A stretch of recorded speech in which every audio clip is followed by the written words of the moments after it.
So anyways, I had a ticket for the Pedestal, and I was, top of the world. I was, getting all ready to go through security, and you had to stand in a fairly long line. Well, not a long line. You had to stand in a line just while they waited to get the first boat ready, because the boat that I took was the very first boat to the island, because of course I was there so very, very early.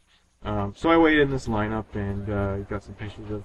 You could see the islands from there pretty well. So the line was really short. You just kind of stood there, and then all of a sudden they let you through. And to get before you can even get on the ferry, they make you go through this security screening process, which is really similar to what you have to go through when you go to an airport. So I had to empty all my pockets and put my backpack down and my keys out of my pocket, everything into this big tray, and then they slide it through the X-ray. So then you walk through one of those big X-ray things that you walk through. And then, so I got to the end of it, and the guy said to me, "Oh, we have to run your stuff through again." And I didn't really understand why you had to run it through again. And then he asked me, "Do you have a wrench in your backpack?" And I said, "Yeah, okay, I have all my bike tools in there, actually." And he said, "Can you show me?" So I opened it up, and I showed him all my bike tools. I had this bag of bike tools inside of my my backpack, which has, a tire, or an inner tube, Allen keys, adjustable wrench, vice grips, chain tool, tire levers, screwdriver, spoke wrench, all sorts of tools that they really didn't want me to take with me to the island or onto the ferry. So they made me, the guy said that I had to leave it behind, and I went back and got it at the end. And also when I pulled the thing through, he saw on my keychain, which was sitting in the bin, that I had this little tiny pocket knife thing, like little keychain little knife that I got from the dollar store, which I think is really, really handy knife. But he said that I couldn't take it with me, and that they couldn't even hold it for me. So I had to, I agreed that they could just throw it out, because I got it from a dollar store. They're really easy to find, and it really wasn't expensive for me. But I got that confiscated, and they also wanted me, since I had a computer, I had my little netbook in there, they wanted me to open it up and show them inside and everything. So there's 3 things that I had that caused me a slowdown getting through security. But I ended up getting through and getting almost all my stuff except for that little knife back in the end of the day, so it was all fine and good.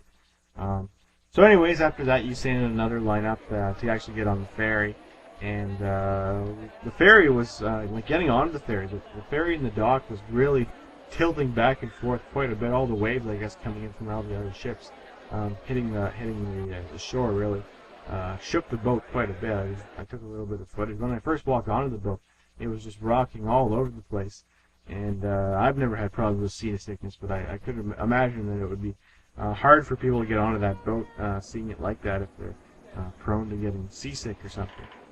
So after we got out from the shore, you could, the boat just pretty much went straight from there right out to the island, which was really neat. It kind of wrapped around the front side of the statue, and you really got a good first impression of it up close. I had a seat. I was one of the first people onto the boat, or relatively near the front of the boat. I got a seat that was right at the front, on the second from the top deck, which was a pretty nice view of seeing the Statue of Liberty for the first time.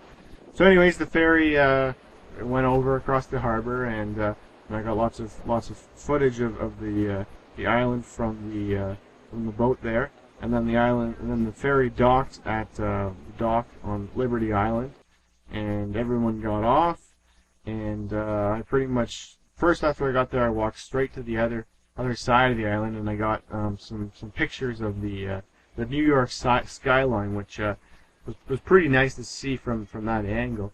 The New York skyline is really famous just because there's so many buildings, and they're all clustered together, and it's really recognizable, or it really was recognizable, especially when the Twin Towers were there.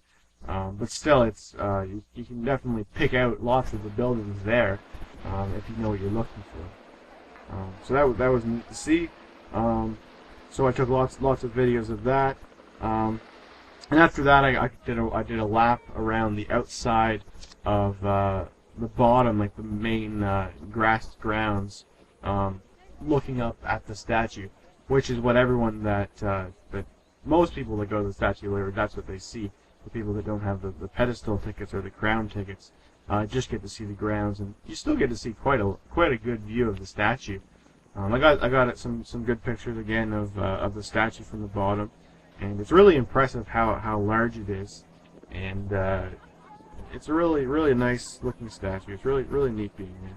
So after doing a lap around there, I wanted to go up to the pedestal. Now that I had seen from the regular person's view of the Statue of Liberty, I wanted to use my ticket, which took me up to the pedestal. So I went over to security there, and I saw that you weren't allowed to take very much of anything up into the pedestal. If you had any sort of food or drinks, open or unopened, you had to leave them behind.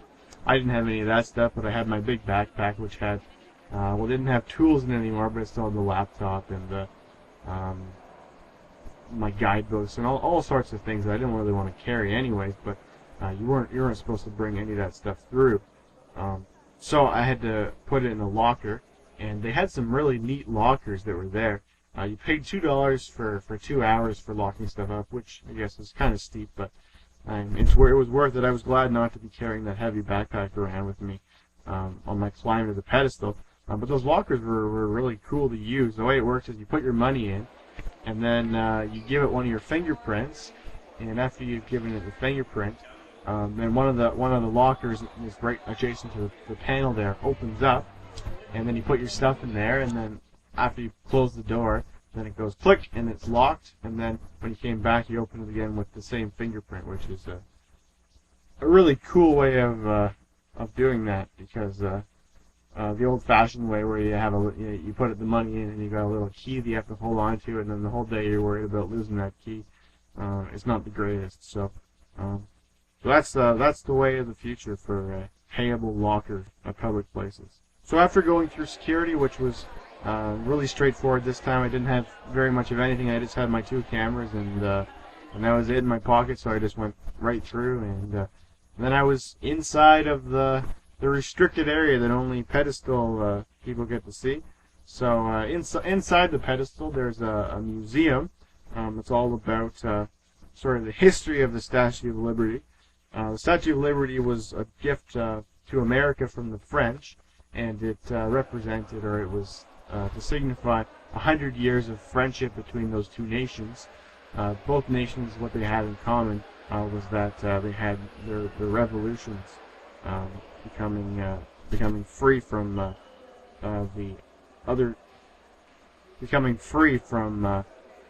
monarchy that was controlling them, and the statue was built kind of to represent a lot about the American Revolution in particular, and so it was designed by a French sculptor named Bartholdi, who had already built a few sculptures in New York City, and he was quite well known, and he was really enthusiastic about the United States, and he was really enthusiastic about getting onto this project that was being organized, and so he designed the statue. He designed the face. He based on his mother, and he based the body of the Statue of Liberty on his wife.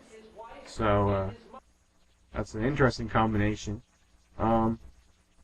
So Bartholdi was the sculptor that did it, and the structure of the outer skin of the Statue of Liberty is made of copper, and the reason that it's is green is because copper, when it oxidizes, it forms a green coating, which is protective to the metal and prevents further corrosion. So it's actually made out of copper, just like a penny, but it's green because it's been exposed to the sea and to the all of the elements for so many years. 2011 represents the 125th anniversary of the Statue of Liberty first being dedicated there on Liberty Island. So when I was going through the museum, going through the whole island, you had the option of purchasing an audio tour thing, which a little headphone thing, and you walk around, and then when you see these little signs that say audio tour, you type in the number that it has, and then there's someone speaking, and they tell, about what you're looking at. And I decided not to go for that, just because, if you do something like that, then you feel you kind of have to go through every single number that's there, or something like that. And I don't know, it didn't seem worth spending more money on that. But what they do offer on that park and at Ellis Island is you can get a guided tour, which is totally free of charge, and it's by one of the park rangers from the national park. And so I didn't really know what to think, but I saw that one was starting within about 10 minutes of the time that I got into the pedestal. And so I stood there, and sure enough, a guy came, and a big group of us went through, and this guy was amazing. He was really, really great speaker, and he had his facts and his dates just perfectly memorized. Like it seemed like when he was going through, he was like reading from a script, like he had a script memorized or something.